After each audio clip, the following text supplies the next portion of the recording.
Hola, ¿cómo están? Muy, pero muy buenos días. Martes 2 de septiembre del 2025. Damos inicio a Cuatro Cabezas con toda la energía del mundo. En este mes precioso, septiembre, ya se nota el ánimo 18ero. La gente ya habla de dónde van a ir a viajar, las vacaciones de los niños, las fondas, los precios de las fondas, los asados, el pipeño, el terremoto, etcétera, etcétera, etcétera. Los saludamos desde nuestra plataforma 102.1 FM, Radio 13C en la aplicación, página web www.radio13c.cl y a través de nuestro canal de YouTube donde nos pueden ver. Síganos, ponen Radio 13C y les va a aparecer la página. En este momento la estoy mirando, tengo el pelo un poco parado atrás, me voy a peinar, voy a proceder a a peinarme para dar inicio a este programa. Santiago despierta con frío, 8.5, está súper como húmedo, pero la máxima hoy día será bajísima, será de 12 grados, va a estar cubierto con neblina durante prácticamente todo el día. Hoy día en la mañana temprano, 5:45, revisé la temperatura del pronóstico, era 15 grados. Y luego en el último pronóstico, a las 6:50, aparece 12 grados en Santiago. Insisto, cubierto y neblina, cubierto variando a nublado y nublado variando a cubierto en la noche. ¿Cómo se viene la mano en la semana, señoras y señores? El miércoles mañana, 6 será la mínima, 16 la máxima. Va a estar nublado, pero va a salir el sol en la tarde. El jueves sube la temperatura, 3 la mínima, pero 21 máxima, despejado con sol. El viernes 5 la mínima, 18 la máxima. Y el sábado 7 la mínima, 16 la máxima. Le recordamos que Chile juega el jueves 20:30. Chile-Brasil en Río de Janeiro. Yo no sé cuándo viajan los muchachos, deberían estar viajando luego. Nadie le da mucha bola al partido. Sabemos que estamos fuera de clasificación. Así que el jueves 20:30 en Río de Janeiro y el martes 20:30 en Santiago de Chile con Uruguay. Vamos a recorrer el país para saber la temperatura que tendrá el resto del territorio nacional. Arica 18 grados, Iquique 18, 16 grados en Antofagasta, 22 grados en Copiapó, 22 en Isla de Pascua, 14 en Juan Fernández, 16 grados en La Serena y Coquimbo, 15 grados en Valparaíso, 12 grados en Santiago, 13 grados en Rancagua. ¿Qué me pasó con la voz, muchachos? 13 grados en Talca, 14 grados en Chillán con lluvia, 14 grados en Concepción también llueve, 12 grados en Temuco llueve pero poquito, 11 grados en Valdivia con lluvia, 10 grados en Puerto Montt y Puerto Varas con lluvia. El sur en general está lluvioso, 5 grados en Coyhaique, 4 grados en Torres del Paine, 4 grados en Punta Arenas y 1 grado bajo cero en la Antártica chilena. Valentina Salvo Urbina, ¿qué tal? Todo bien. ¿Y tú, Keike Mujica? ¿Cómo te va? Muy bien, fíjate. Estoy feliz con septiembre, como que me da bríos. Mira. Sí, estoy preparando, sí, me invitaron a la playa y voy a ir, pero estoy ya estresado por la salida de Santiago. Vamos a estar conversando con Carlos Kucher de acá de Isavías respecto a qué hora salir, siempre lo mismo, pero uno se empieza a preparar de antes porque creo que va a salir mucha gente el miércoles y el jueves en la mañana. Recordemos que el feriado parte jueves. Lo que pasa es que mucha gente deja de trabajar el miércoles temprano, después de la fiesta. Supongo que aquí va a haber fiesta, ¿o no? Yo creo. ¿No es cierto? Alguna empanadita, ¿verdad? No, sí, de todas maneras. A mí me gusta el 18 también. Es mi fiesta favorita del año, mi feriado favorito. Sí, lejos. Es mejor que Año Nuevo, que Navidad, lejos. ¿Tú te vas fuera de Santiago? No, me voy a quedar acá, pero hay harto panorama, harta fonda, harta cosa para hacer. ¿En fonda bastaron? Mira, sí, pues la en fonda, hay aquí, no sé si supiste, pero volvió la fonda de Inés de Suárez aquí en Providencia. Ah, ¿se había ido? Sí, pues un tiempo no estuvo. Yo fui hace tiempo. Sí, es buena esa fonda. Buena, bastante familiar. Vamos a ver los precios que hay, sí, con la inflación. Vamos a ver cuánto se cobra por el anticucho, digamos.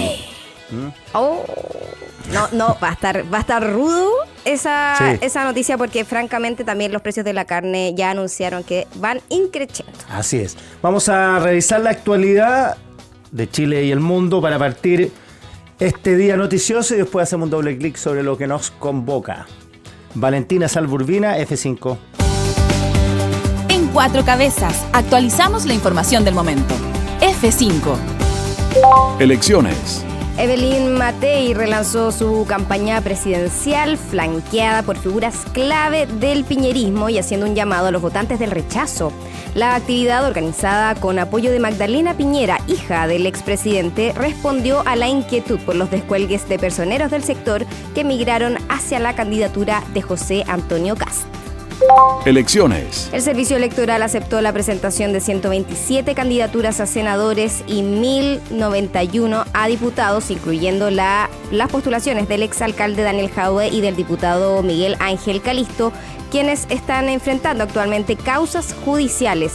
En tanto, rechazó 3 aspiraciones a la Cámara Alta y 43 a la Corporación. En la defensa de Jadue argumentó que mientras no haya sentencia condenatoria, la presunción de inocencia se mantiene y, ojo, dijo, no basta una acusación para privar a una persona de su derecho. Política. La candidata presidencial del oficialismo, Janet Jara, enfatizó en su llamado a la unidad tras las tensiones al interior de su comando. La exministra afirmó que la reunión que sostuvo el domingo con los presidentes de los partidos que integran la coalición oficialista se centró en la evaluación de la gira nacional, al igual que en una proyección de su campaña. Policial. Una ciudadana de nacionalidad china sufrió un robo de 200 millones de pesos en efectivo en la comuna de Santiago Centro. La mujer fue abordada por delincuentes armados en un estacionamiento en la calle Centeno. Salud. El 64% de los chilenos vive con una enfermedad crónica desde los 15 años, según reveló la última encuesta nacional de calidad de vida y salud realizada por el MinSal.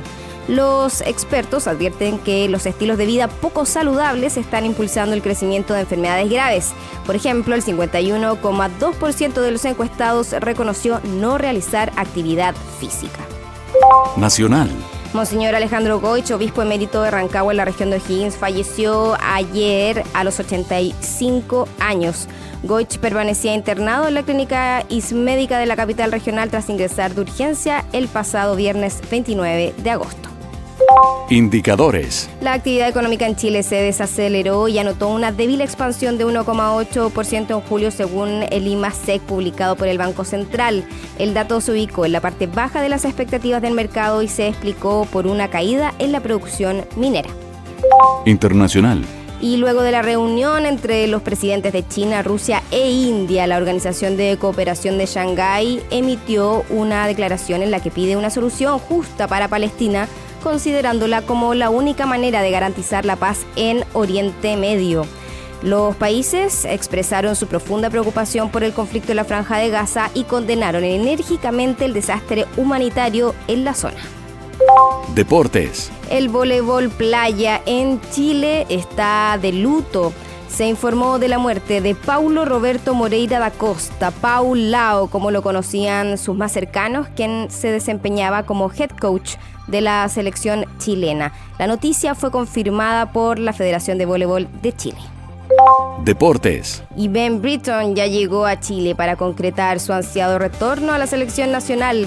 El delantero dijo estar muy contento con su regreso ahí a la salida en el aeropuerto. La Roja comenzó este lunes los entrenamientos con miras para los duelos ante Brasil y Uruguay por las clasificatorias que se disputarán este jueves 4 y el próximo martes 9 de septiembre.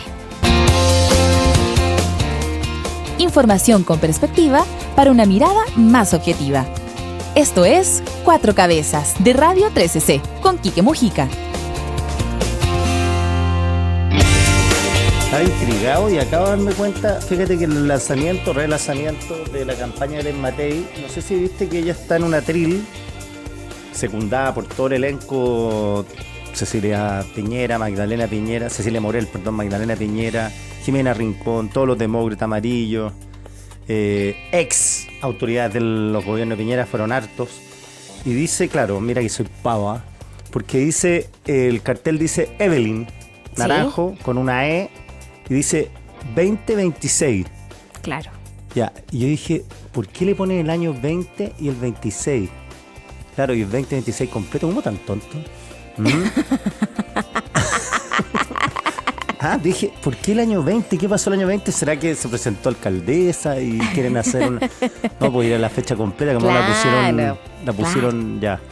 En fin, bueno, más allá de la tontera mía, de ser la hora, bueno, se relanza la campaña.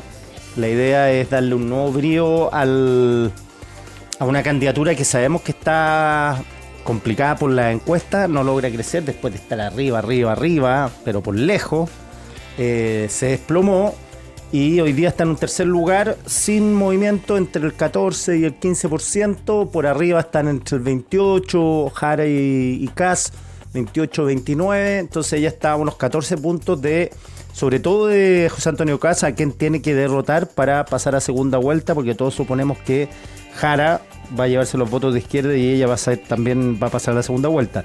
Chile, un solo equipo, es el nuevo eslogan de campaña, estrenado ayer en su sede que está en Las Condes, en la calle Enrique Foster.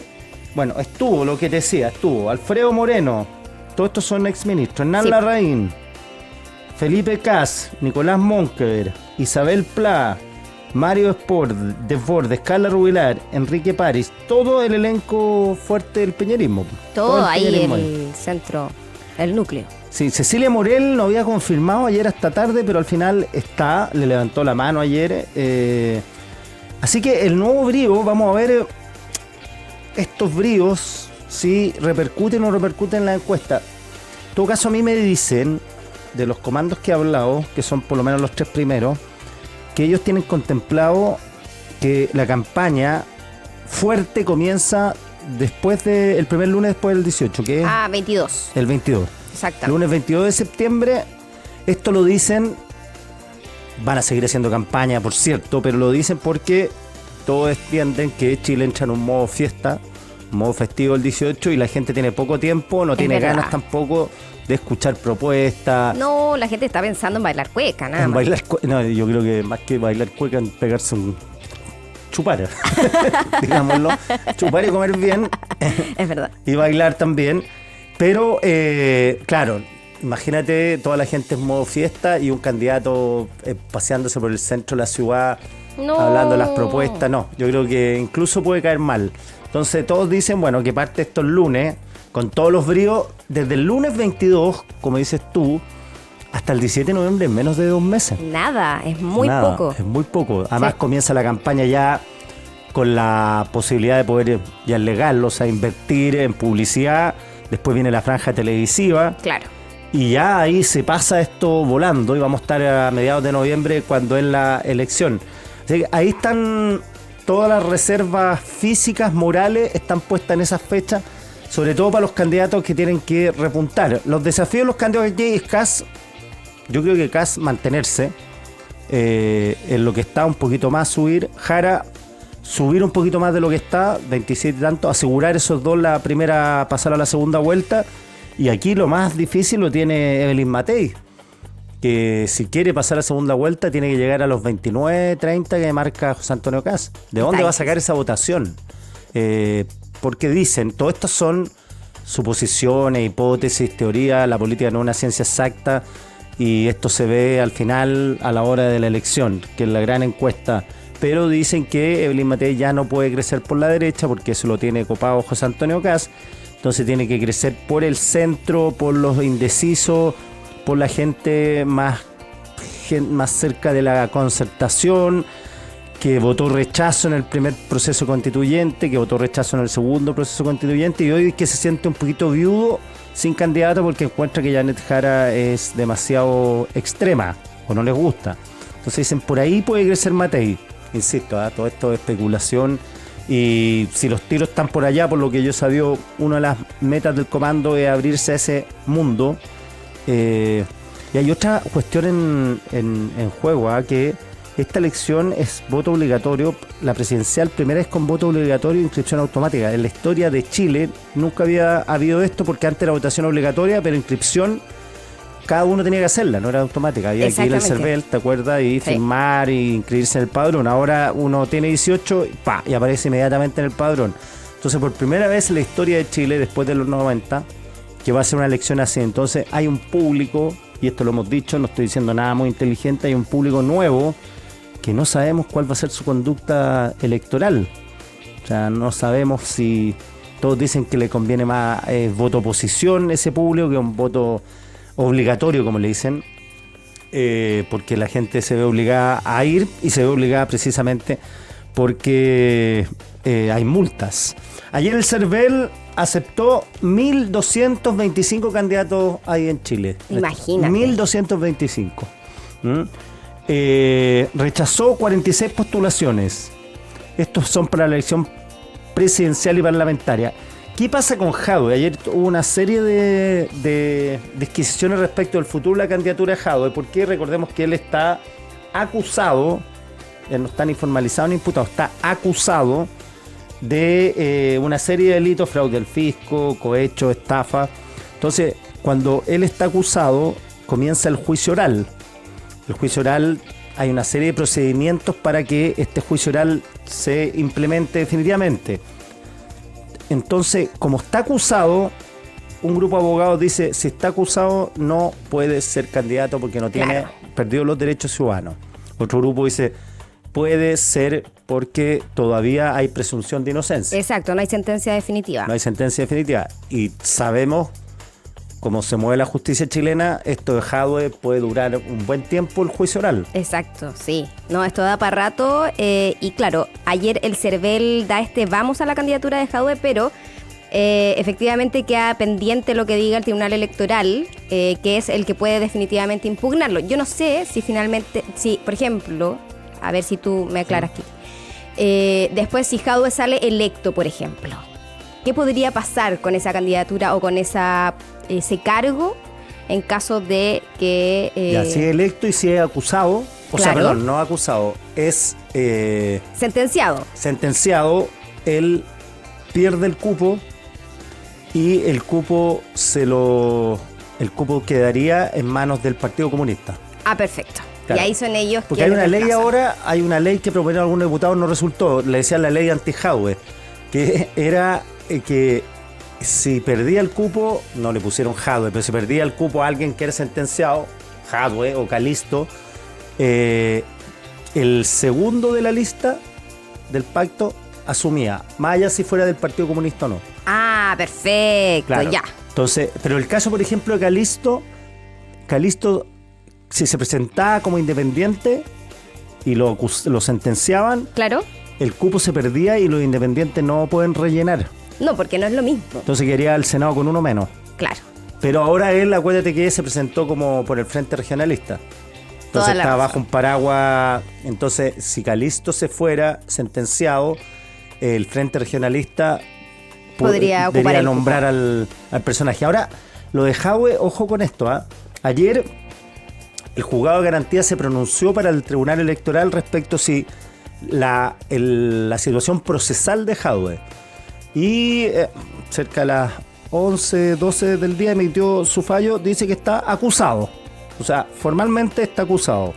Entonces muchos supusimos que esto era un palo en la rueda para la candidatura de Jadwe, porque está acusado. Pero me explican que todavía a Jadwe, como decías tú, le quedan una serie de instancias. El CERVEL aprueba la candidatura a Jadwe por una cuestión formal, ojo con eso, porque... Ok, está acusado, pero la situación de Jadwe, la situación que llegó al CERVEL cuando se presentó la candidatura de Jadwe, todavía no aparecía la acusación en la justicia. Esto fue antes de que lo acusaran formalmente a Jadwe. Entonces el CERVEL aplicó lo que tenía en el papel. Claro. Claro, el padrón eliminar de electores no tenía... venía con información desfasada, a eso voy. Ah, claro, todavía no estaba efectivamente acusado, por una podría cuestión haberse de incorporado. plazos, de timing. Recordemos que la acusación fue súper al límite de los pronunciamientos del CERVEL. Entonces, Jadwe está fuera de carrera, para nada. Está dentro, tampoco. Está en un limbo donde el Trisel tiene que pronunciarse.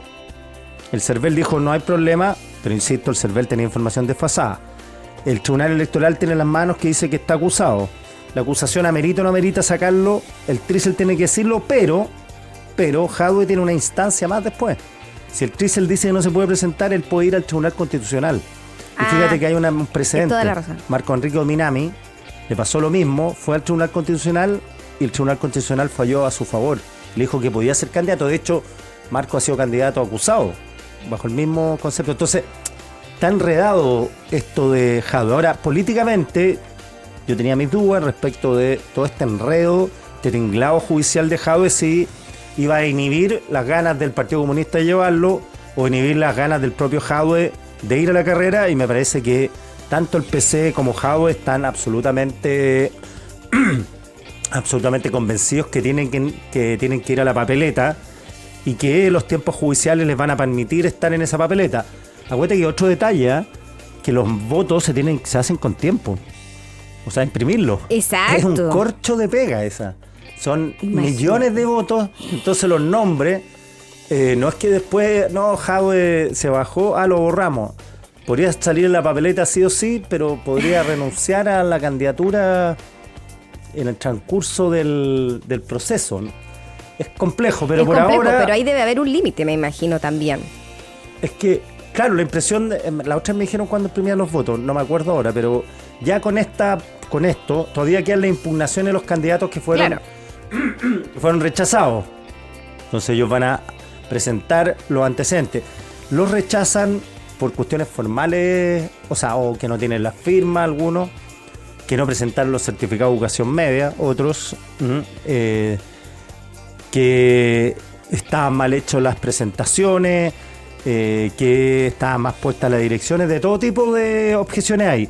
Las más complejas para el oficialismo son el rechazo de la candidatura de la diputada incumbente ahora, Carolina Tello, que es del Frente Amplio, y de María Candelaria Acevedo, del Partido Comunista. Digo que son las más complejas porque son parlamentarios incumbentes, o sea que están ahí y por ende que tienen una posibilidad cierta de ganar.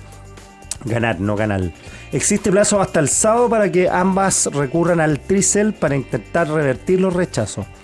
Aquí se desplegan los abogados y los equipos elaborando los oficios para ir al tribunal, el que va a determinar el futuro de las candidaturas. O sea, este sábado, como hablábamos, ya debería estar más o menos definido o definida derechamente las candidaturas para que el CERVEL mande a hacer los papelitos, los votos. Exactamente. Por lo menos la papeleta de la presidencial ya quedó tal cual. Ya fueron todas las candidaturas aceptadas, así que ya vamos a tener 8 candidatos en la papeleta, lo cual me parece. Listo. No hubo ninguna objeción a ninguno de los A otros. ninguno, lo cual me parece o sea, las un firmas montón. estaban bien, todo eso. Imagínate, 8 candidatos vamos a tener finalmente ya en la papeleta ese día. Sí.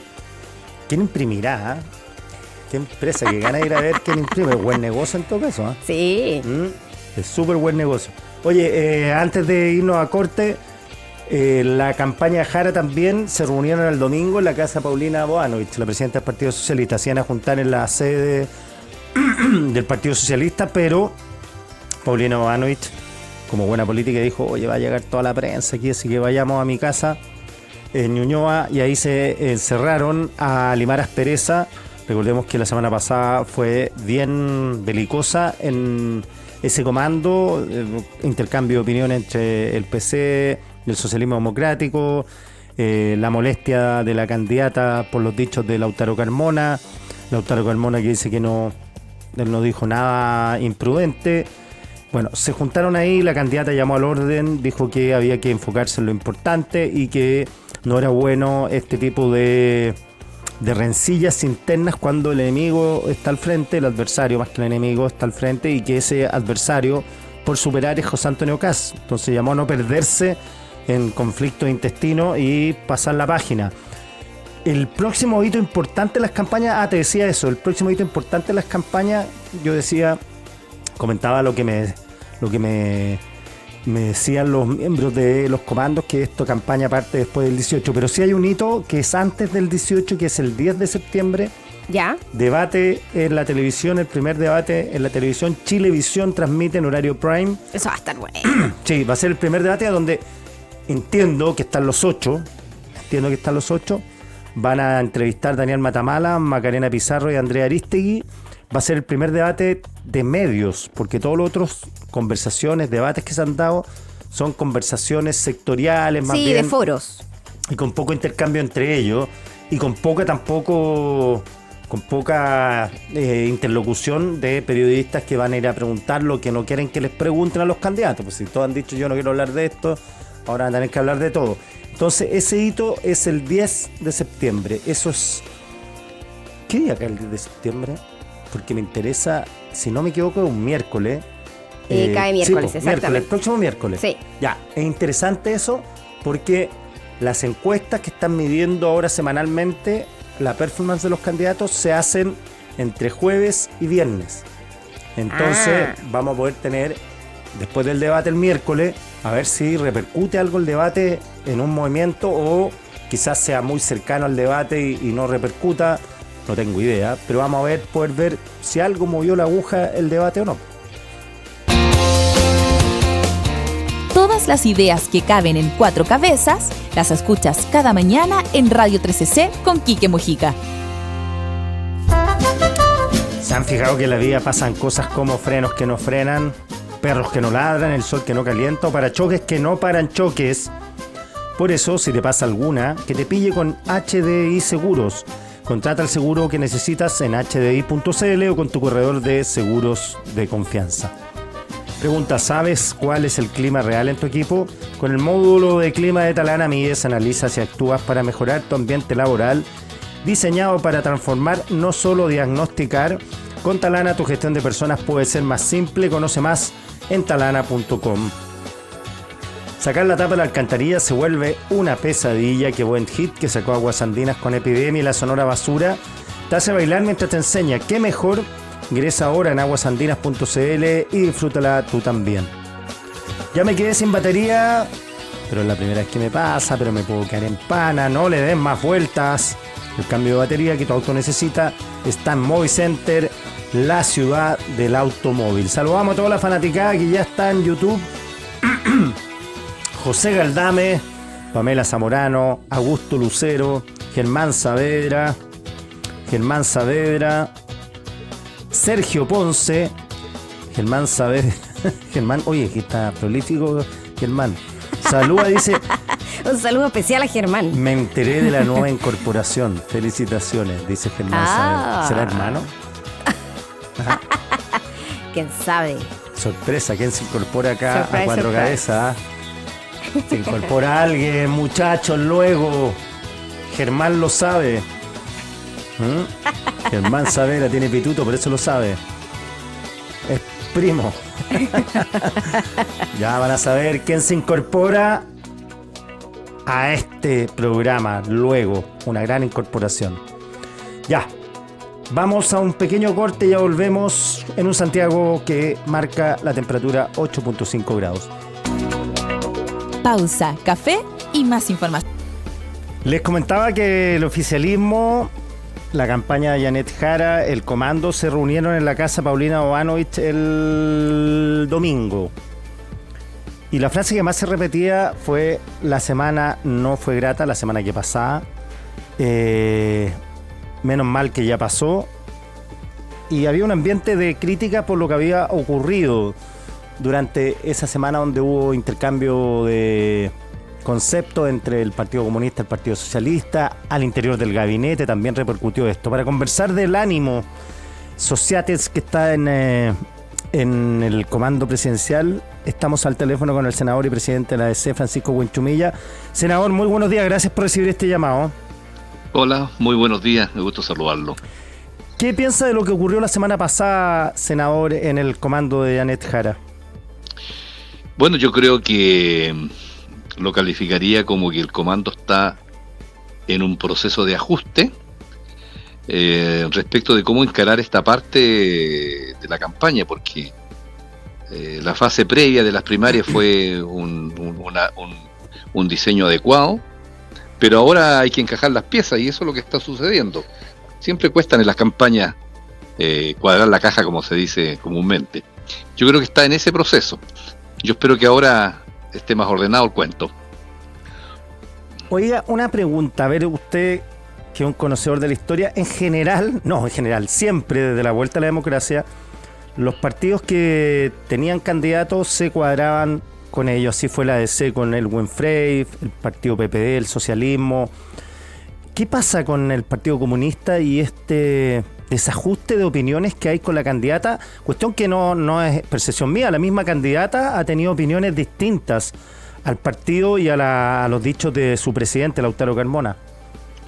Mire, yo tengo la siguiente mirada de esto. Yo creo que este es un proceso que vive el país tanto en la derecha como en la izquierda, que yo no lo había visto en la historia por lo menos del siglo XX, que es porque por primera vez dentro del progresismo la número uno, la que encabeza esta coalición, es miembro del Partido Comunista. Esto es un hecho distinto, porque en el pasado fue el Partido Radical, la Democracia Cristiana, el Partido Socialista, y esto naturalmente produce, digamos, distintas reacciones de todo tipo en los partidos, incluido la Democracia Cristiana, donde tuvimos un fuerte debate sobre esta materia.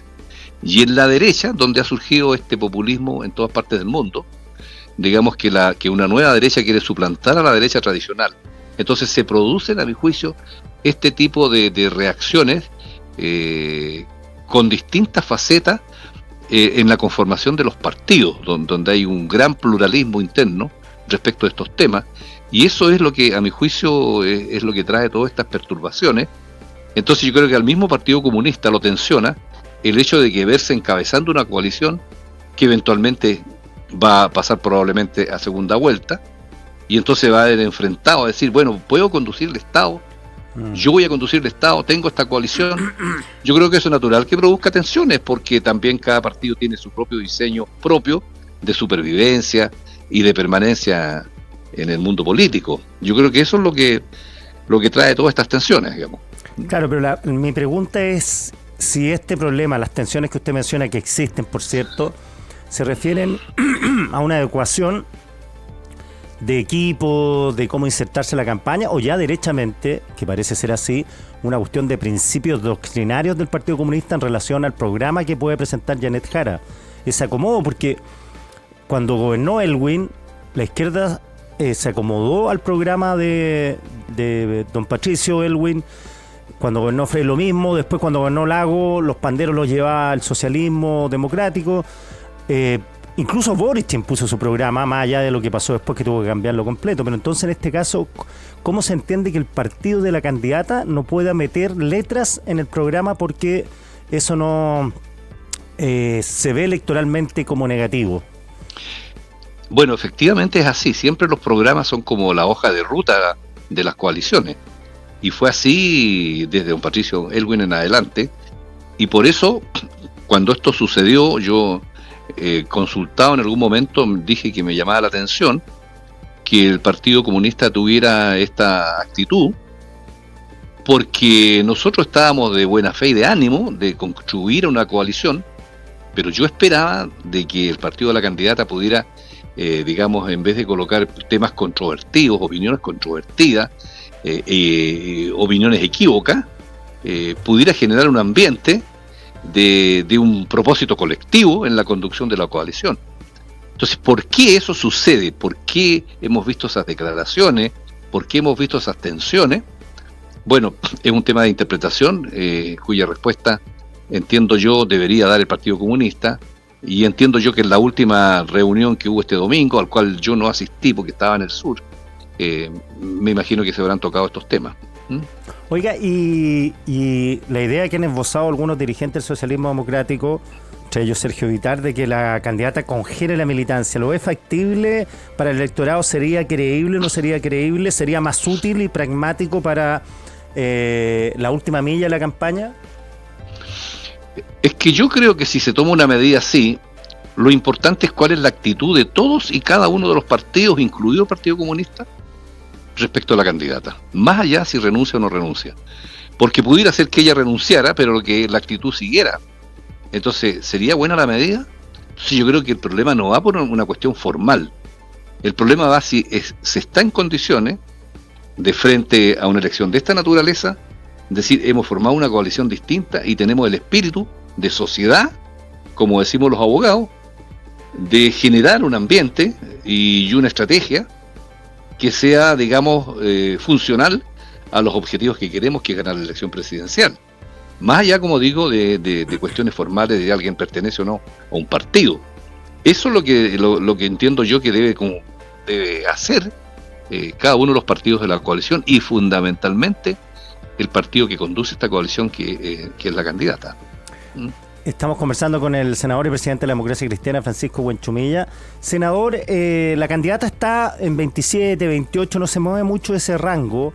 ¿Cómo crece la candidata? Hay un dato que es preocupante para la candidatura, que el 50 y tantos % de las personas dice que nunca votaría por ella, que es una cifra bastante alta. Bueno, pero es que yo creo que con tantos candidatos que hay, incluido todos los candidatos de la derecha, es difícil que alguien pudiera subir en la primera vuelta, digamos, a un 40%, porque eso mismo sucede también con los candidatos del otro lado de la vereda. Yo creo que el crecimiento, esto se va a demostrar en la recta final, como sucedió por lo demás en la última elección presidencial. Entonces yo creo que una cosa es la primera vuelta y otra cosa es el balotaje, porque creo que ahí se definen las personas que están indecisas y que tienen que tomar una decisión frente al perfil de los candidatos, a la naturaleza de los candidatos, a lo que está en juego en el país. Entran otros elementos que no entran en la primera vuelta. Por eso yo no sería, digamos, tan alarmante respecto a lo que sucede, digamos, con las cifras para todos los candidatos en esta primera vuelta. Sí, a ver, están hace rato pegados lo mismo, quizá eso claro. Sea más o menos como lleguen y claro, y como dice usted bien, dice, la segunda vuelta es otra historia. Es otra historia, claro. Oiga, le pregunto por Elisa Loncón, dice en una entrevista, asegura que no hay terrorismo en la Araucanía.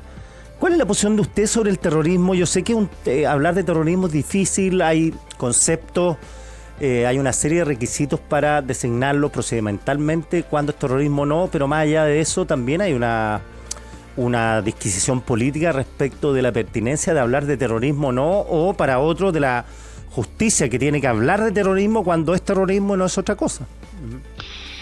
Claro, yo creo que ahí hay digamos, una cierta explicación, que hay primero una pulsión de alguien que hay un acto de violencia de esa naturaleza e inmediatamente la gente salta y dice eso es terrorismo. Esa es una pulsión, es hablar conforme, digamos, a un primer impulso, a una cierta ideologización del tema.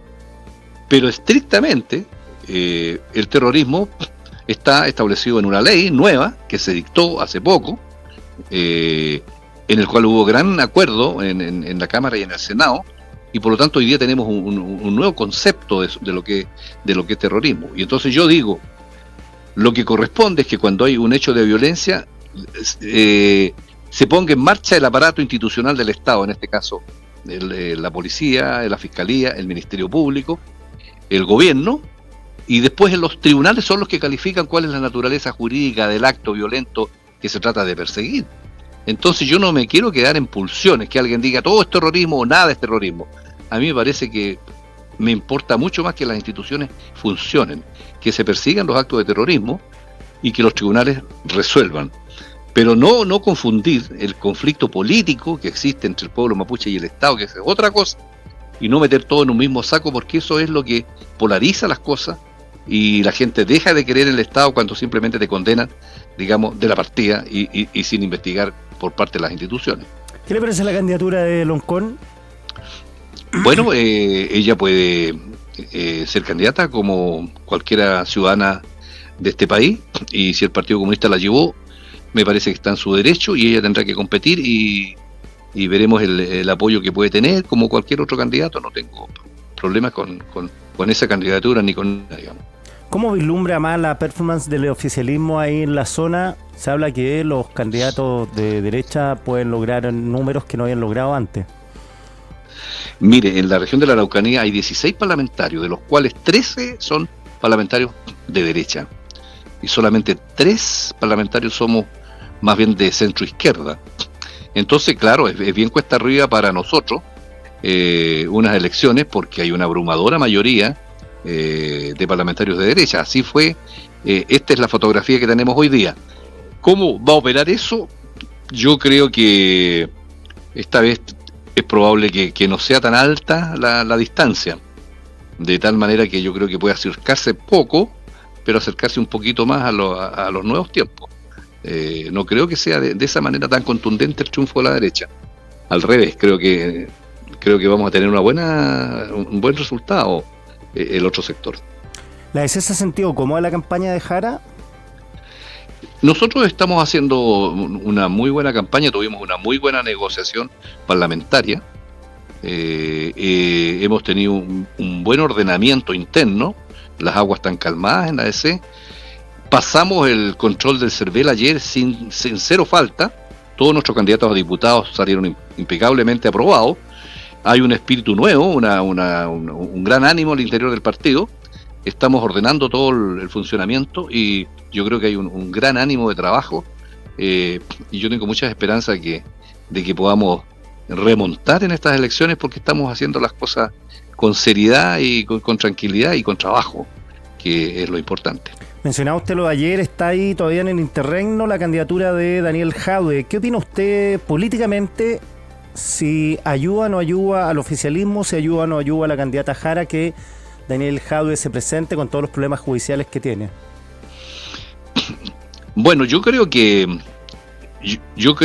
un candidato en esas condiciones jurídicamente pasó el test del CERVEL, pero el problema no es jurídico, el problema es la señal política que un partido lleva al llevar un candidato, digamos, con las características de Daniel Jadwe. A mí me parece que todos los partidos tienen derecho, digamos, a tomar una decisión y hacerse responsable de las medidas que toman. Si uno examina por el lado de la derecha, por todos lados, siempre hay candidatos controvertidos.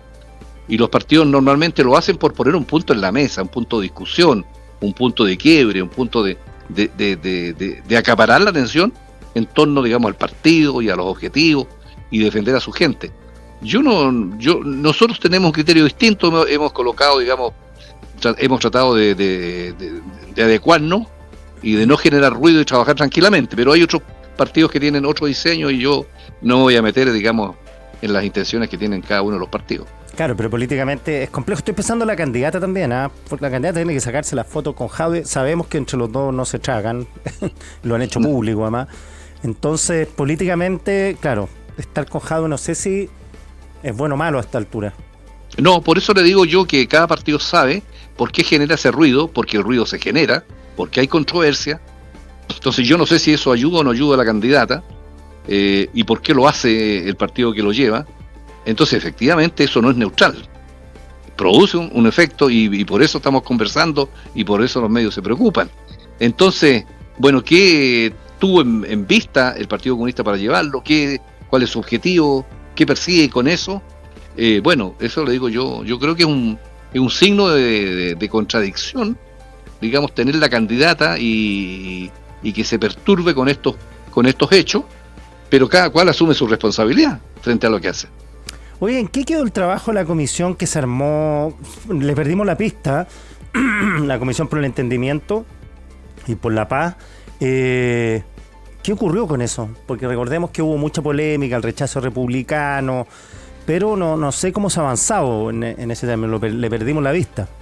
Bueno, nosotros terminamos nuestra tarea que nos pidió el gobierno y los partidos políticos, y por lo tanto hasta ahí llegamos. Nosotros entregamos las 21 proposiciones y ahora, de acuerdo a la legislación vigente, el gobierno tiene que hacer una consulta a las comunidades, la cual se ha estado haciendo, y ahí ha habido mucha controversia, ha habido bastante rechazo en general de las comunidades, hay mucha desconfianza, mucho desconocimiento, entonces eso refleja, digamos, la falta de confianza de las comunidades en las instituciones del Estado, porque defienden, digamos, absolutamente la ley indígena, que es el gran logro político que ha logrado el pueblo mapuche a lo largo del siglo XX, y por lo tanto esa es la línea roja para las comunidades, y cuando ven de que eso pudiera cambiarse, entonces produce una profunda desconfianza. Entonces esto forma parte de un proceso, el gobierno tendrá que explicar bien a la gente cuál es el sentido de esto, y probablemente esto va a estar cruzado porque vamos a tener cambio de gobierno, y entonces depende quién gane, cuál va a ser la política que va a tener respecto a los pueblos indígenas. Entonces estamos en un escenario complejo porque tenemos una consulta que se está rechazando y tenemos un nuevo gobierno que viene y no sabemos cuál va a ser su punto de vista. Entonces, claro, yo creo que se vienen tiempos no fáciles para la región, digamos, con el nuevo escenario político. Senador Guanchumillo, 1.000.000 de gracias por esta conversación. Gusto saludarlo. Buenos Igualmente, días. que esté bien. Adiós. Chao. Vamos a volver a ver el fútbol español lo más probable, ¿eh? Esto porque el gran Alexis Sánchez firmó con Sevilla Fútbol Club justo al cierre de las contrataciones en la Liga Española.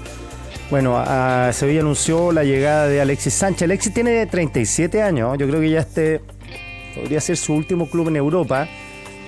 Siempre han dicho que Alexis quiere terminar su carrera en la U, es hincha de la U, pero si se queda un año allá, por lo menos 38, 39, no sé cómo está físicamente Alexis, no juega hace muchísimo rato. 4 goles anotó en las últimas 2 temporadas, todo jugando para el Inter el 2023-2024. En Udinese jugó apenas 479 minutos, estuvo en cancha, poquito. Ayer el Sevilla, que es un equipo que siempre ha estado bien encumbrado en el fútbol español, le ha ido pésimo en las 3 últimas ligas, ha llegado 11º, llegó después en el lugar 13, en el lugar 17. Su archirrival del Sevilla, ¿quién es? El Betis. ¿Quién dirige el Betis? Manuel Pellegrini. O sea, el clásico chileno Alexis Sánchez versus Manuel Pellegrini. Yo pensé que el Betis podía llevarse a a Alexis Sánchez. El Sevilla vendió a sus jugadores más importantes en el ataque. El belga Dodi Lucavio fue vendido en 20 millones de euros. También vendía a un nigeriano. Entonces uno dice, bueno, capaz que este sea el momento de Alexis. El entrenador del Sevilla es Matías Almeida, ex jugador de River, ex jugador de la selección argentina, uno de los mejores amigos de Marcelo Sala. Fueron contemporáneos en la Lazio.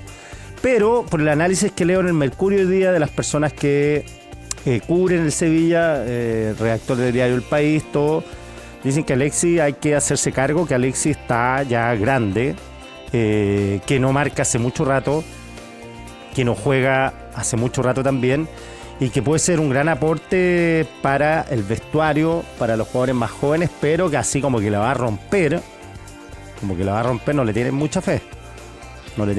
Además son fichajes que son de corto plazo, por la edad de Alexis, no le pones un contrato a 3 años.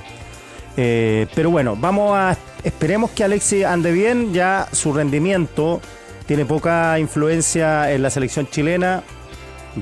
La próxima clasificatoria, 4 años más, ninguno de los jugadores de la generación dorada ya no van a estar jugando. No es que estén jugando y pueden tener una alternativa, van a ser exjugadores, porque el próximo mundial es en 4 más, pues, 4. Ya, la eliminatoria, pueden partir en 2 años más. Ya todos estos jóvenes van a tener 39, 40, ya Bravo se retiró, Medel yo creo que le quedan unos 2 años, entonces esto de Alexis, ojalá que juegue bien para que apoye la ayuda de la selección, ya dejó de serlo, lamentablemente.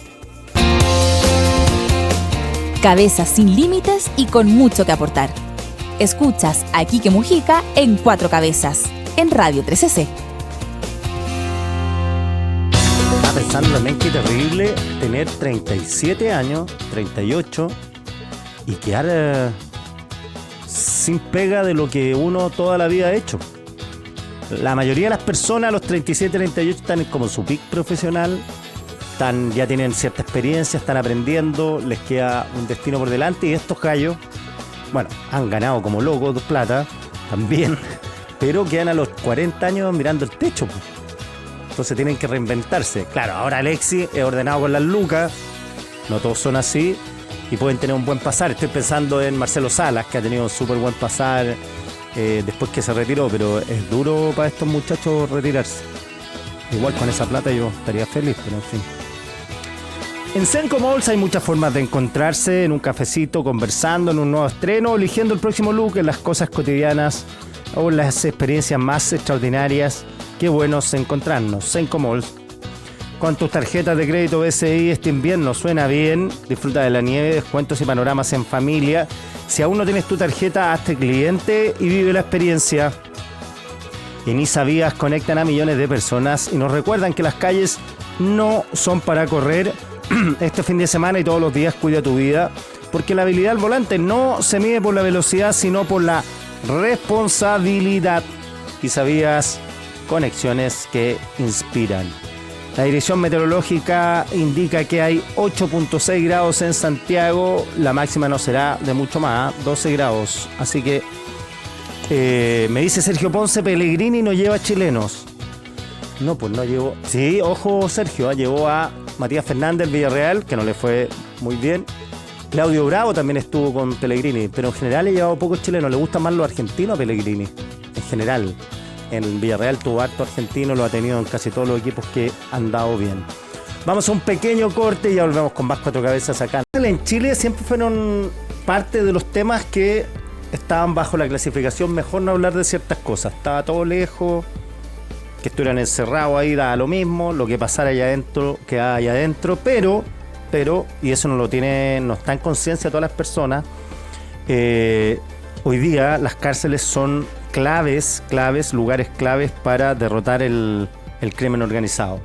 Para conversar de eso estamos acá en el estudio con Pablo Urquizar. Pablo, ¿qué tal? ¿Cómo estás? Muy buenos días, Quique. Muchas gracias por la invitación. No, gracias por venir. Pablo es coordinador del Observatorio de Crimen Organizado y Terrorismo de la Universidad Andrés Bello y acaban de publicar un estudio bien interesante que es una radiografía del control territorial de las cárceles. Y digo interesante porque lo primero que para avanzar el crimen organizado, creo, y Pablo, tú corrígeme, uno tiene que tener claro qué está ocurriendo dentro de las cárceles.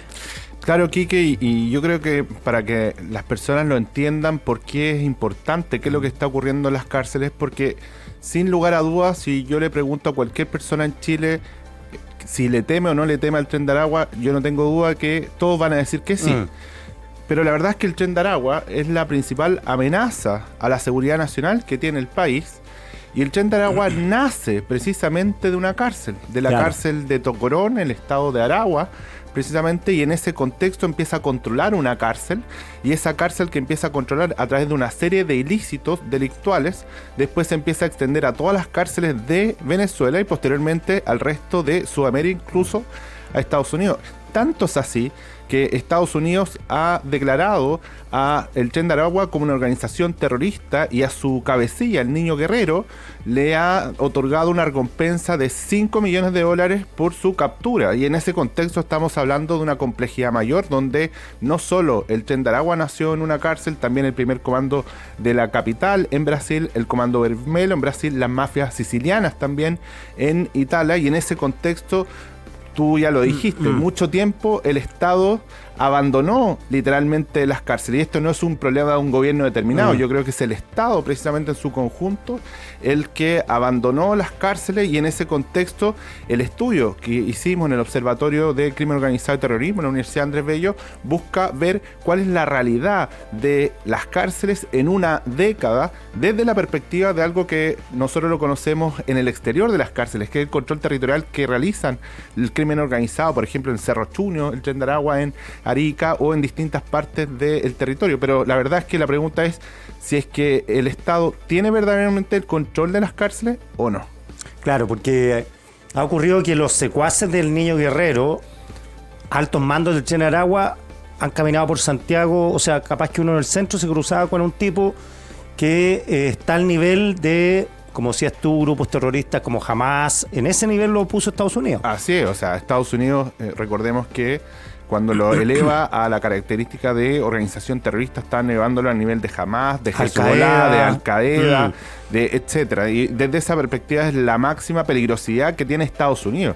Y ese Tren de Aragua, el mismo, exactamente el mismo, está presente en Chile. Y está presente en Chile, Quique, en Arica, en Antofagasta, en Tarapacá, está en Santiago, está en el sur, en Concepción, en Puerto Montt, está en Los Ríos. Y por lo tanto estamos hablando de una complejidad mayor, ¿cierto? Y el nacimiento de ese Tren de Aragua es un nacimiento en una cárcel. Claro. Y por lo tanto hoy día vemos también algunos de los integrantes del Tren de Aragua que están en las cárceles.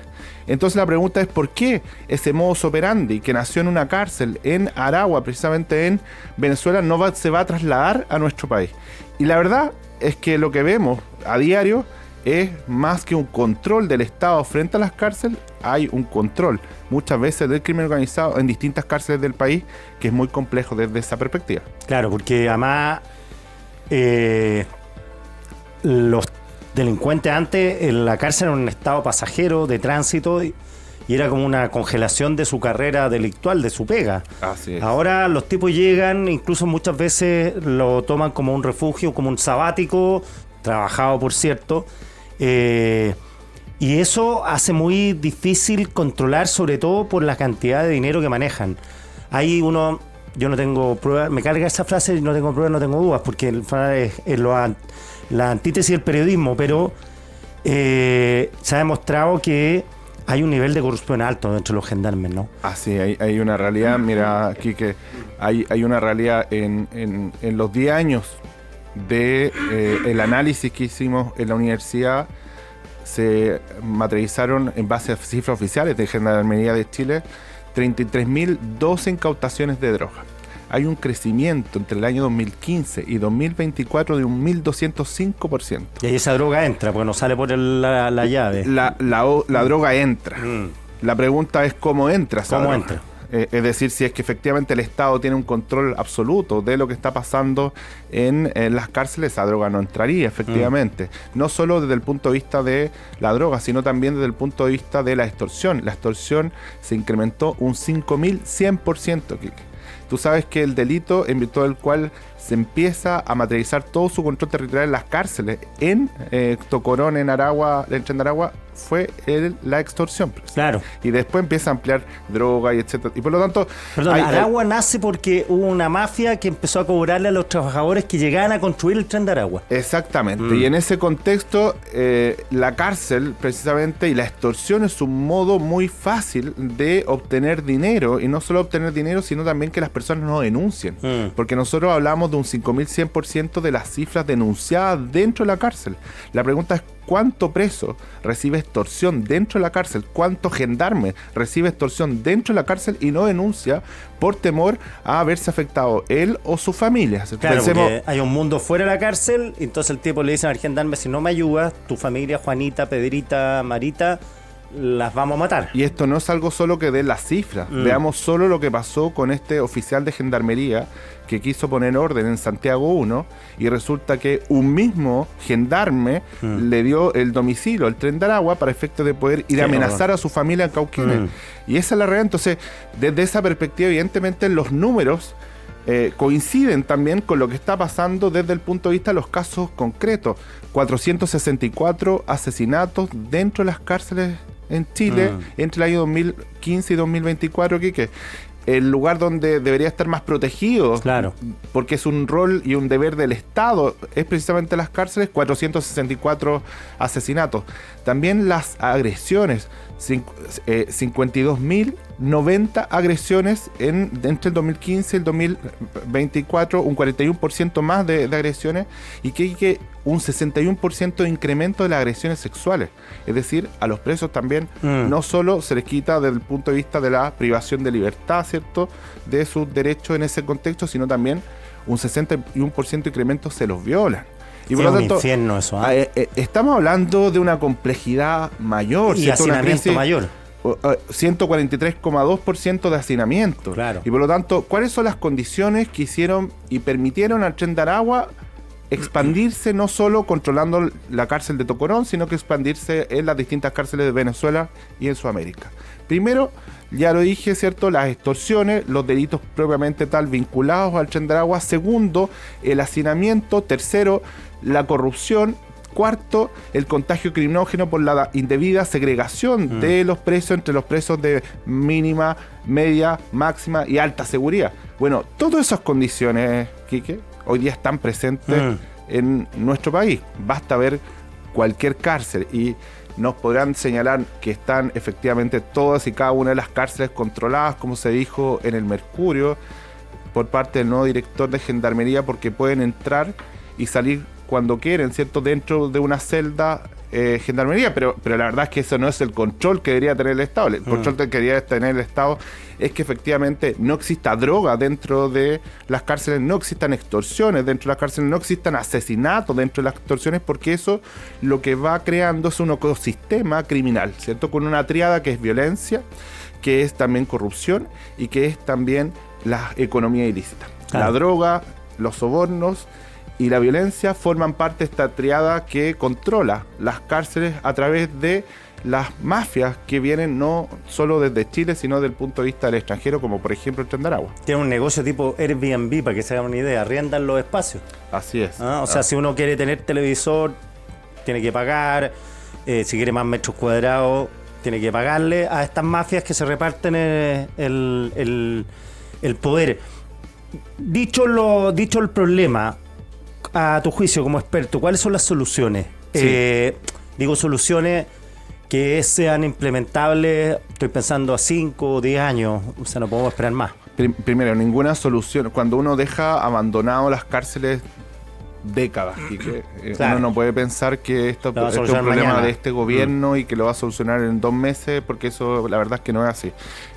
Primero se necesita una política de Estado, es decir, que la izquierda y la derecha dejen de establecer, ¿cierto?, y pelear desde el punto de vista político y entender que esto es un problema que le va a estallar a cualquier gobierno, ¿cierto? Y es un problema en ese sentido de Estado, por lo tanto una política de Estado. Lo segundo, Quique, contrainteligencia. Es decir, hoy día, si tú ves el sistema de inteligencia del Estado, por ejemplo, el sistema de inteligencia del Estado lo conforman la Agencia Nacional de Inteligencia, las inteligencias de las Fuerzas Armadas y la inteligencia de las policías. Y, por ejemplo, Gendarmería no forma parte del sistema de inteligencia Pero Pablo, del a mí me Estado. decían que había buena inteligencia en Gendarmería, me dicen del gobierno actual. Pero que hay Quique, datos, cuando tenían teléfonos, casi todos pueden interceptar los teléfonos. O sea, me decían que hay mucha data de ahí, yo no sé, me lo dicen. Quique, Gendarmería se ha dejado mucho de lado durante mucho tiempo.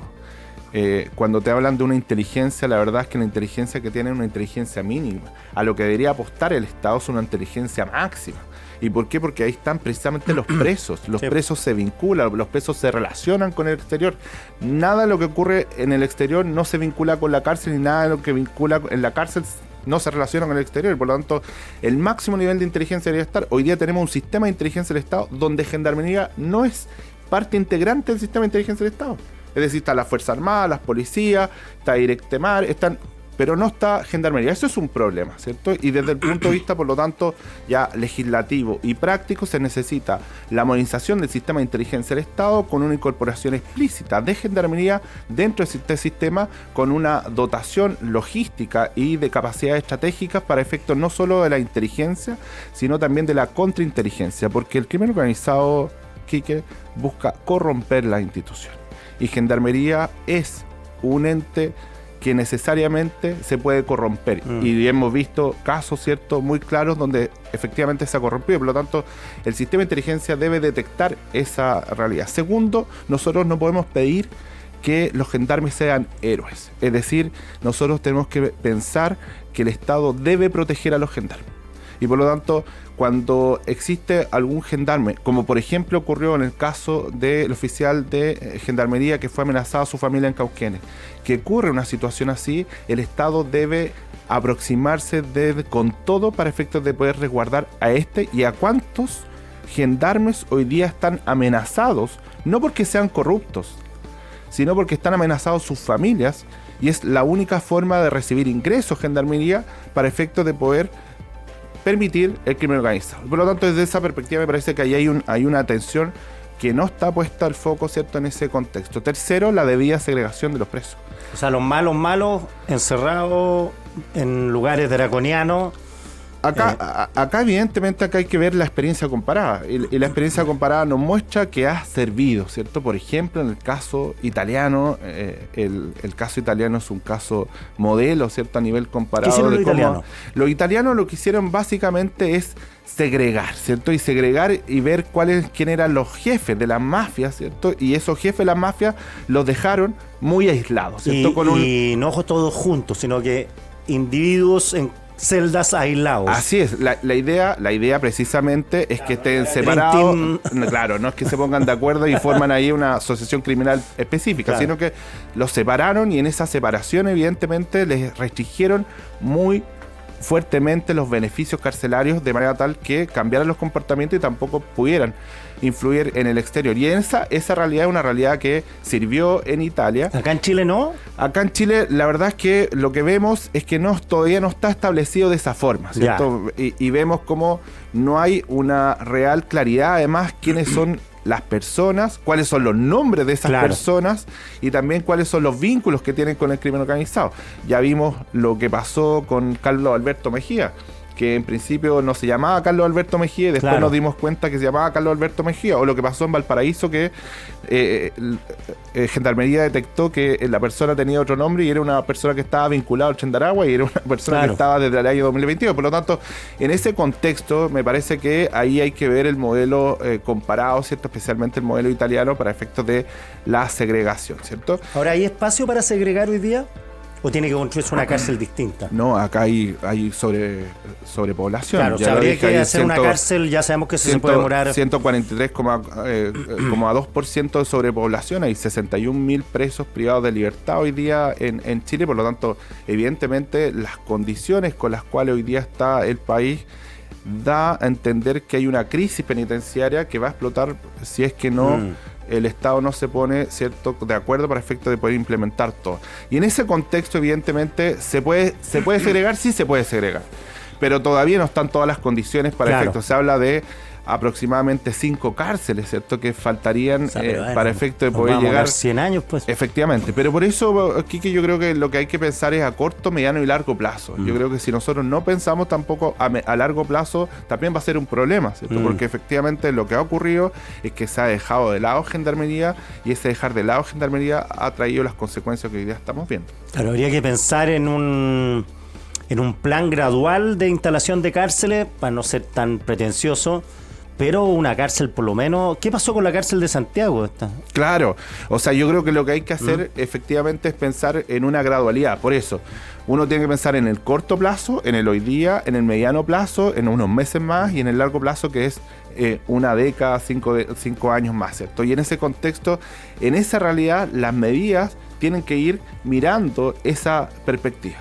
Inteligencia, Quique, es algo que se puede aplicar prontamente, porque Gendarmería tiene una unidad de inteligencia, pero evidentemente esa unidad de inteligencia no es suficiente desde el punto de vista de la tecnología, desde el punto de vista de las capacidades, desde el punto de vista también de los recursos personales para efecto de poder materializar esa idea.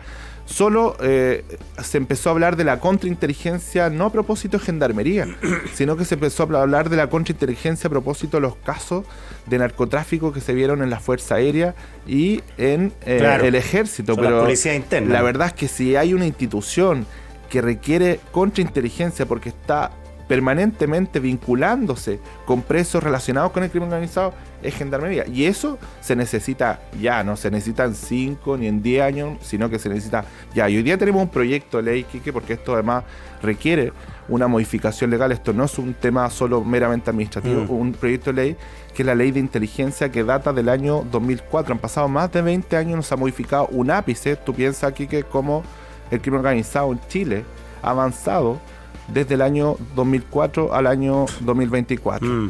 Y en ese sentido, hoy día tenemos un proyecto de ley que data del año 2018, que está todavía tramitándose en el Congreso Nacional, que está en una comisión mixta, pero la verdad es que se necesita urgencia, calidad, ¿cierto? Y también tecnología para efectos de poder implementar la mejor política pública que vaya a servir no a este gobierno, sino que al Estado en defensa de los derechos y libertades fundamentales de las personas. Pablo Urquiza, 1.000.000 de gracias por esta conversación.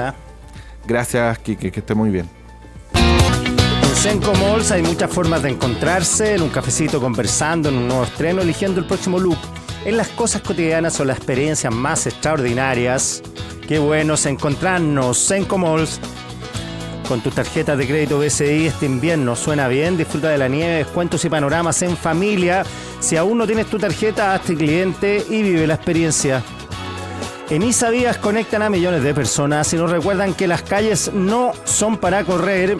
Este fin de semana y todos los días cuida tu vida, porque la habilidad al volante no se mide por la velocidad, sino por la responsabilidad. Isavías, conexiones que inspiran. En Chile, 6 de cada 10 empresas han sufrido fugas de datos en los últimos 2 años. Para proteger tu negocio y tu red está Internet Seguro de Entel Empresas. Internet con detección y bloqueo de amenazas, protección de datos, instalación rápida y soporte especializado. Elige seguridad con Internet Seguro de Entel Empresas. Ya puedes escuchar los primeros capítulos de la nueva temporada de Primer Párrafo. Matías y Costa revisan la vida y obra de autores imprescindibles, autoras como Sor Juana Inés de la Cruz, Virginia Woolf o Agatha Christie. Además presentan una entrevista exclusiva con Selva Almada. Dua Lipa es fans de Selva Almada, para que se hagan una idea. Escuchemos un extracto de Primer Párrafo. Ese recurso narrativo que hoy día es un clásico, lo empezó a usar Virginia Woolf, una narración como no lineal que tiene estos saltos temporales sin una organización lógica de que aquí empieza la cosa, no sé, tipo Balzac o tipo Dickens, que aquí empieza la novela o el relato y aquí termina. Virginia Woolf torció todo eso. Este Primer Párrafo lo pueden seguir en el canal de YouTube de Radio 13C por si acaso. Ya, 8:25, 26 de la mañana. Hace frío acá en el estudio, muchachos. Me imagino cómo estará afuera. Este estudio es un cubículo cerrado y tengo los pies congelados. Acabo de prender el aire acondicionado. 12 grados se esperan en Santiago y afuera hay 8.6. No está tan frío, fíjese. Porque generalmente ha ido 3, 4 de la mañana, 8.6, está bien. Si el problemita es que va a subir poco y que vamos a tener 12 grados. Problemita para mí, que no me gusta el frío. Vamos a un pequeño corte y ya volvemos con Cuatro Cabezas acá en Radio 13C. Ponemos pausa, pero muy pronto seguimos avanzando hacia adelante. Vamos a hablar de innovación y de una innovación que es bien virtuosa, la que viene en las universidades, que son centros de pensamiento y pura neurona, y que también están relacionados con el cotidiano, el día a día. Es súper interesante esto. Estamos con Loreto Valenzuela, la decana y profesora de Ingeniería de la Universidad Católica. Decana, ¿cómo está? Bien, ¿y tú, Quique? Bien, ¿cómo está el decanato? ¿Bien? Bien, pues aquí terminando el tercer año del... ¿Cuántos años son? 4. 4. ¿Y sin reelección o con reelección? Sí, puede ser con reelección. Se hace un proceso de búsqueda cada vez de manera independiente. Ya, digamos que la decana es bien joven, así que podría ir y volver. Oiga, ya, ustedes están haciendo una cuestión que me parece apasionante, que es experimentar con alimentos. Sí. En general, buena parte de las personas, yo he contado esto porque me interesa mucho, yo soy bueno para el tema gourmet, y he visto hartas publicaciones que han hecho respecto a la sopaipilla, todo esto hecho en la Católica. Entonces uno dice, ¿qué tiene que ver los alimentos, las carnes, la sopaipilla con la universidad? Cuéntenos un poco de qué se trata esto. Mira, los alimentos hoy día son productos extremadamente tecnológicos al final. Incluso yo te había hecho el comentario la otra vez que vine, ¿cierto? Incluso una manzana que uno cree que es llegar y sacarla del árbol, hay un montón de tecnología, desde el cultivo del árbol, claro, de la planta, el cuidado, los fertilizantes que se usan, y después qué pasa a esa manzana hasta que llega a tu plato. Claro, o el plato del señor en Dubái. O el plato del señor en Dubái. Entonces, nosotros desde la ingeniería y de la ingeniería de bioprocesos, sobre todo, trabajamos sobre procesos de origen biológico y que nos permiten entender cómo los alimentos logran su máxima expresión de nutrientes, de sabor, de textura, y cómo prevenir también ese deterioro.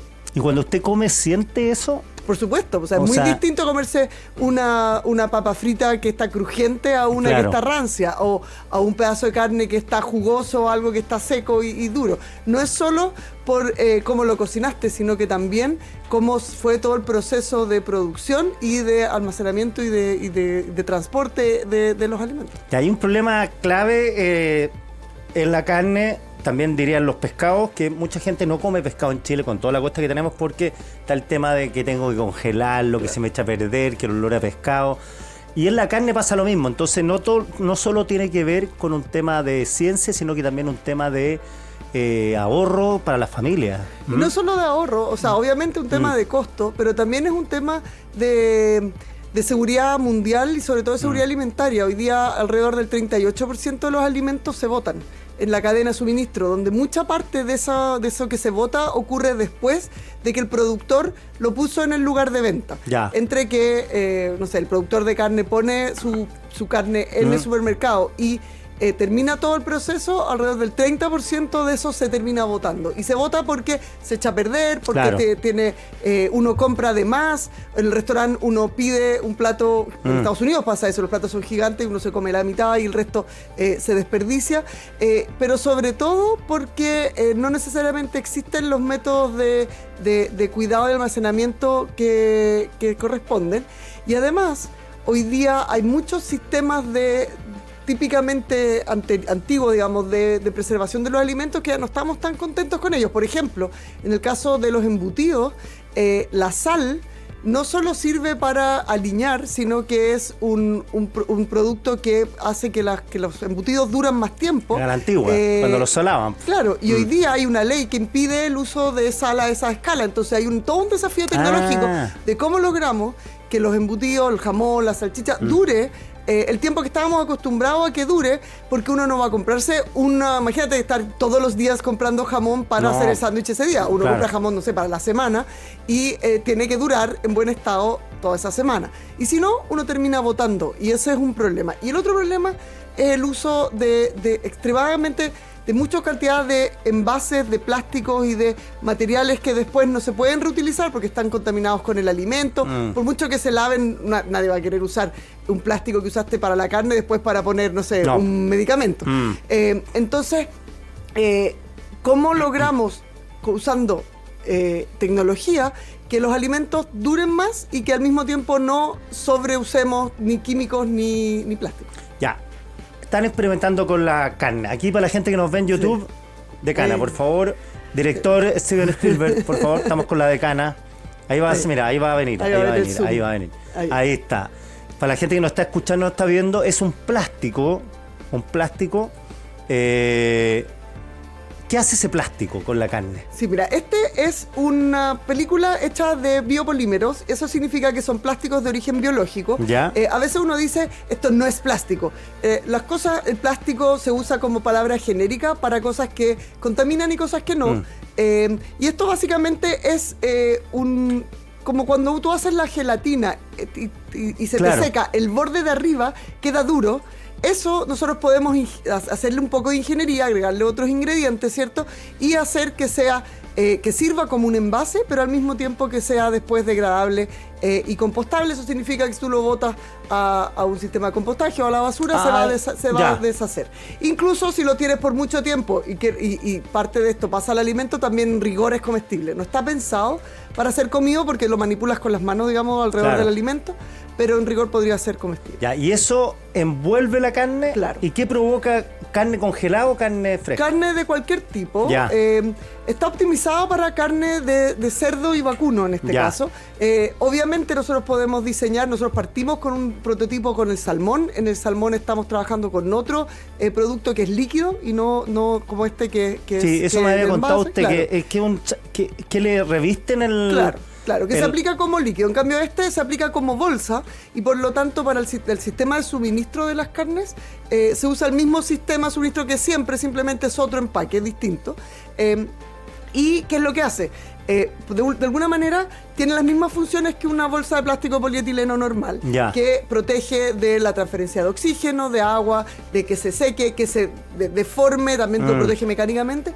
Pero este producto además tiene compuestos bioactivos naturales que hacen que, además de protegerlo, es activo en hacer que los microorganismos que tiene el alimento, las bacterias que están en el alimento, que es normal que tengan en la superficie, crezcan lento o incluso mueran y por lo tanto hacen que el alimento dura en buen estado por más tiempo. Ya, esta pregunta por fin, hay aquí una científica que me puede responder. ¿Cuánto más o menos, desde que yo compro, pongámosle carne molida, una bandejita, carne molida, la saco al supermercado no congelada, fresca, me la llevo a mi casa, entonces uno empieza, tercer día, ¿estará bueno? ¿Estará mala? Y muchas veces pasa que... ¿Sabes que no me arriesgo? Mejor la boto. Y que está bueno. ¿Cuánto dura un pedazo de carne normalmente? Sí, pero tú me estás haciendo una pregunta súper compleja. Ya. Porque depende de demasiados factores. Yo te voy a usar el ejemplo de lo que tú me estás contando de la carne molida. Las carnes, mientras más superficie de contacto tengan, más rápido se deterioran. Porque las carnes se deterioran de afuera hacia adentro. Es decir, con el exterior. Entonces, la carne, si yo compro vamos a hablar del mismo producto, una posta rosada. Claro. Y compro posta rosada molida, la posta rosada molida dura muchísimo menos que la posta rosada. Ya, entonces, que la posta rosada en el bloque. En el bloque. En el entonces, ladrillo. si yo consumo carne molida todos los días, me conviene comprarme un moledor de carne y comprar la carne sólida y yo molerla para usarla. Es como el café. Claro. que yo lo muelo para hacerme el café, Ya. no lo compro molido. En este caso, no es porque se pierdan las propiedades, sino porque se empieza a deteriorar más rápido. Ya. Eso es lo primero. Lo segundo, la carne molida, la mayoría de las veces se vende en atmósferas modificadas.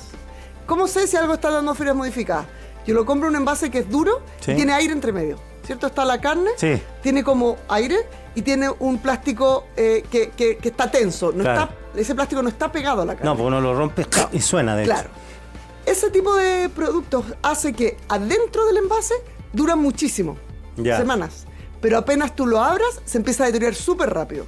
Porque la atmósfera modificada funciona, como dice su nombre, eso de ahí no es aire.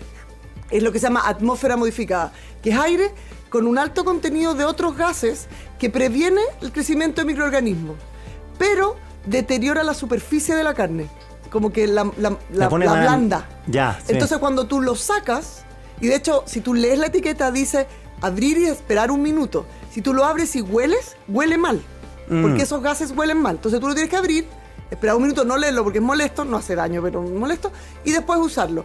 Y esa carne molida que no usaste, tienes que congelarla. Oye, qué buen dato lo que da del olor. A mí me ha pasado con el jamón. El jamón también se El jamón uno lo abre y dice, esto viene podrido. Sí. Pero ya uno se empieza a acostumbrar. Entonces, ya. Y este plástico, ¿qué pasa, por ejemplo, si la carne, un bloque de posta rosada dura 4? ¿Cuánto dura con eso? En el Esto- refrigerador, no congelado. En el refrigerador, la idea, nosotros en nuestros prototipos estamos logrando que aumente el 50% de lo que Harto. debería demorar. Nosotros lo comparamos contra la referencia y no el número de días, porque cuánto dura va a depender de en qué estado está al inicio, pero también cómo tú lo almacenas.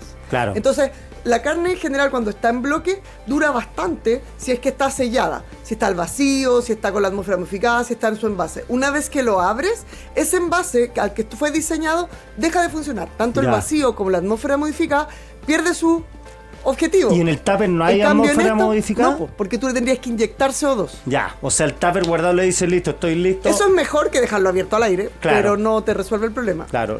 Entonces, en el caso del jamón, como es poco, en general el jamón no dice, pucha, Sí. gasto un poco de plástico porque compro de a 125 gramos Claro. en vez de 2 kilos. Pero si yo comprara 2 kilos se me echaría a perder antes de que lo terminara de consumir, salvo que soy, no sé, tengo 10 hijos en un restaurante. pero en cambio la carne molida y tampoco se vende también de tan grande. Y entonces el vacío y las atmósferas modificadas, cuando tú lo abres, rompes el principio activo del proceso, porque Claro. deja de haber vacío y deja de haber atmósfera. En este caso, el principio activo es la película y sus componentes, por lo tanto, si tú sacas la carne y lo envuelves de vuelta en esto, los principios activos siguen estando activos. Y por lo tanto, no, si tú sacas un pedazo, lo vuelves a poner y lo envuelves, no se pierde el proceso que sí se pierde en el caso del vacío y en el caso de las atmósferas modificadas. El vacío, yo tengo para ensayar al vacío, pero muy poca gente tiene para ensayar al vacío. Entonces, ¿cómo se envuelve la carne con el sistema que están Ahora, ustedes? nosotros estamos pensándolo no para el consumidor final, Ya. es decir, no es que yo pueda comprar esto para mi casa. Ahora, en rigor, si hubiese mercado es algo que Claro. es súper fácil de implementar, pero básicamente cuando tú compras una carne, viene envuelto en un plástico. Claro. La idea es que esto reemplace ese plástico. Ya, con el Ahora, mismo sistema que lo envuelven, es sí, fácil de sí, usar. Sí, y esto puede ser funcionar en 3 formatos. El formato que esto está como una bolsa y que entra directo al alimento. Como un Ziploc. Claro. ¿Mm? Otro que es cuando tú lo pones sobre un plástico y esto lo tapa por arriba. Claro. La gracia de esto es que el plástico más duro te permite la estabilidad. O sea, esto no serviría tanto para carne molida porque es muy blando. Claro. Pero sí te serviría para un pedazo de un lomo, te fijas, Claro. un bistec. También sirve, por ejemplo, hoy día se está tratando de usar más cartón y menos plástico, menos plumavit. Claro. Y por lo tanto, el problema de los cartones es que si yo pongo la carne sobre el cartón se moja y se rompe. Claro. Entonces esto puede permitir ponerlo por dentro del cartón. Entonces usas como los cartones de la marca Fork, que Sí. vienen, si te fijas, con un plástico que además tú después lo puedes delaminar, botarlo por separado y reciclar el cartón. Perfecto. ¿Pierden mucho los alimentos cuando uno los congela, por ejemplo, la carne? Pierden textura, Ya. pierden sabor, y no mucho, en el caso de la carne, no tantos nutrientes. Ya. Sí hace que para ciertos tipos de productos se te deteriora un poco más, pero no desde el punto de vista microbiológico, sino que desde el punto de vista de sensación al alimento. O sea, es muy distinto comerse un pedazo de carne premium. A ver, si tú compras una posta en el supermercado Claro. en oferta, va a dar lo mismo. Si tú compras una carne de Wagyu super Claro. premium, se va a notar la diferencia, vas a transformar la carne de Wagyu en la posta del supermercado. Entonces, claro, si tú estás comprando una carne que vale, no sé, 40.000 pesos el kilo, congelarla es un pecado. Pero que se te echa a perder el refrigerador también. Entonces ahí hay que jugar Oiga, un poquito ¿cómo? más. Saliendo, no saliendo del tema carne igual. Hay gente que dice que hay que envolver la carne en un paño y meterla abajo donde están las frutas y dejarla un rato para que se ponga como media rancia. Y eso es mejor para el asado. ¿Es verdad eso? Existen técnicas. De hecho, en Italia hay un plato que yo no me atreví a probarlo cuando fui, porque es carne que está como poquito ya entrando en descomposición. Sí. Pero eso tiene que ser súper controlado, porque los microorganismos no son malos. Si tú dices los microorganismos. Claro. El tema es que hay malos y hay buenos. Y entonces nosotros comemos muchos microorganismos. Todo lo que es fermentado tiene levadura Claro. tiene otros microorganismos. No sé, pues tomamos cerveza o comemos chucrut o Claro. comemos yogur. Y todo eso es saludable. Entonces, si la carne está en buen estado y no tiene ninguna contaminación externa, tú lo usaste, siempre la manipulaste con guantes o con limpieza muy, muy limpia. El tema es que si es que hay cualquier contaminación cruzada de que alguien no se lavó bien las manos o estornudó sobre, es muy peligroso.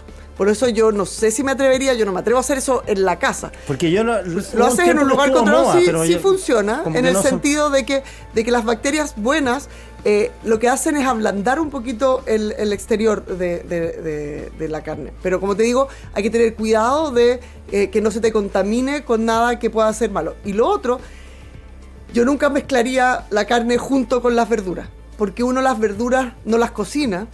La mayoría de las veces, no sé, la manzana no la cocino, y cuando uno lava la manzana no es tan meticuloso como cuando nosotros éramos chicos, y aquí se me está cayendo el carné, pero hasta el primer piso, cuando nosotros éramos chicos, nosotros lavábamos las lechugas con cloro, porque Claro. había cólera o había tifus. Hoy día uno le hace una pasada por agua para que salga a la tierra. O sea, y yo con suerte, incluso me gustan con tierra un y poquito. con suerte. Entonces, cuando uno tiene la lechuga y al lado le pones una carne, esas bacterias de la carne Ya. son buenas en la carne, pero cuando se traspasan a otros alimentos pueden provocar contaminaciones que generan toxinas o que te pueden generar, las cosas que son malas de no ricos, sino que malas de maldad. Claro, estamos hablando con Noreto Valenzuela de Cani, profesora de la Escuela de Ingeniería de la Universidad Católica, un tema interesante.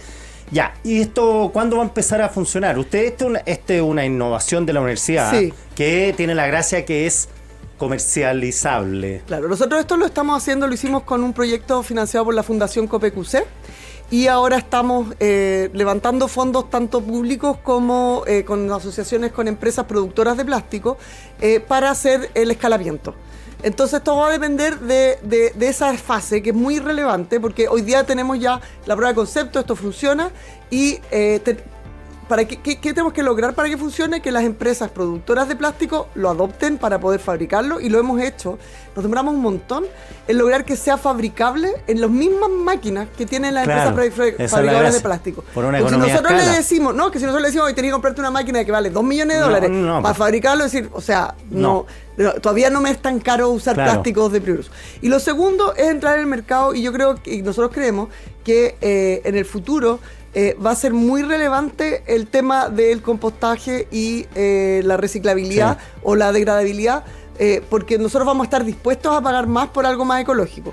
Hoy día eso no es tan así. Entonces hoy día la industria lo que quiere es unos plásticos del polietileno normal, pero que tenga los bioactivos. Entonces tenemos dos prototipos, un prototipo que es mucho más tradicional, que es un plástico que es igual que el plástico de siempre, pero que es bioactivo y hace que dure más. Y vamos a partir por ese, que ese va a tener una entrada más rápida en el mercado porque no va a ser tanto más caro, y por lo tanto para el consumidor va a ser medio gratis, no se va a enterar de que tiene un plástico un poquito más activo que el anterior. Decana, usted es buena para la parrilla, ¿no? Sí, me gusta la parrilla. Y cuando la mira así como dice, esto está rojo, están fluyendo los jugos biológicos. No, me preocupo de que esté rica, no. No, es que Pero yo a mí la carne me pasa que me gusta con sal. Y nada más. Eso de que le echen Chimichurri. chimichurri, No, o también que le pura echen sal. cerveza, Y o más o que le menos echen rojita. picante, o que le echen ají. Todo eso encuentro que echa a perder el sabor. ahora la de carne entre roja y más seca, en términos de salud, es lo mismo, ¿no? Cuando está muy quemada, hace mal. Las cosas quemadas, y de hecho, uno le gusta el asado y todo, pero el carbón produce productos de combustión intermedia en el carbón, que eso se pegan a los alimentos y después uno se lo come. O sea, comer asado una vez al año para el 18, uno no come una vez al año, come los fines de semana. Claro. Pero tener una alimentación a base de comida a la parrilla con carbón no es muy saludable, sobre todo para los niños, porque se producen como yin que se va acumulando en el cuerpo y que más o menos sabemos qué daño hace, entonces yo no me arriesgaría. Y cuidar los sartén también, Sí. tener los teflón, limpiecitos, que no Sí. haya pedazos. Sí, porque harto quemado. Sí. Además sabe mal la carne quemada. Hay gente que le gusta, pero sí. Lo que más en general también, el pan, cuando uno hace un pan tostado, ¿También? mientras más negro eso, mejor sacárselo o hacerse otro, si es que se quemó el Ya. pan, porque Ahí me mató. eso Ese eso pan no quemadito hace. con palta anda bien. Ajá. Sí, pero tostado una cosa, quemado otra. Oye, súper chora la conversación. Me encanta más cuando las universidades se relacionan con las cuestiones cotidianas de la vida, y además me encanta la innovación en todas estas cosas de la vida. Así que vamos a ocupar el plástico. Usted ya lo está ocupando, ¿no? En su casa. No, todavía no lo estamos jugando en la casa, pero ¿Para probarlo? lo hemos probado en el Para laboratorio. los restaurantes va a estar bueno esto, ¿ah? Sí, pues, Tienen mucha merma. Sí, sí, Tienen que para botar. todos los restaurantes, hoteles Y después que sea para los pescados. Sí. Para tener pescado fresco en la casa, en el refrigerador, excelente. Decana Loreto Valenzuela, profesora y decana, como decíamos, de la Ingeniería de la Universidad Católica de Chile. 1.000.000 de gracias por esta conversación. No, gracias por la invitación. ¿Se han fijado que en la vida pasan cosas como frenos que no frenan, perros que no ladran, el sol que no calienta o parachoques que no paran choques? Por eso, si te pasa alguna, que te pille con HDI Seguros. Contrata el seguro que necesitas en hdi.cl o en tu corredor de seguros de confianza. ¿Tu evaluación de desempeño es estrés o es estrategia? Con el módulo de gestión de desempeño de Talana, evalúa, calibras y potencias el talento de tu equipo. Deja las planillas atrás y enfócate en el futuro. Con Talana, tu gestión de personas puede ser más simple. Conoce más en talana.com. En Chile, 6 de cada 10 empresas han sufrido fugas de datos en los últimos 2 años. Para proteger tu negocio y tu red está Internet Seguro de Entel Empresas, Internet con detección y bloqueo de amenazas, protección de datos, instalación rápida y soporte especializado. Elige seguridad con Internet Seguro de Entel Empresas. Recuerden que este programa queda alojado en el canal de YouTube Radio 13C. Ya viene a rebobinar hasta las 10 de la mañana. 4 veces segunda edición con Ignacio Franzani de 7 a 8 de la noche. Esto fue Cuatro Cabezas, esto es Radio 13C, como siempre, 1.000.000 de gracias por la compañía, muchachos y muchachas. Que tengan un excelente martes, chao. En Radio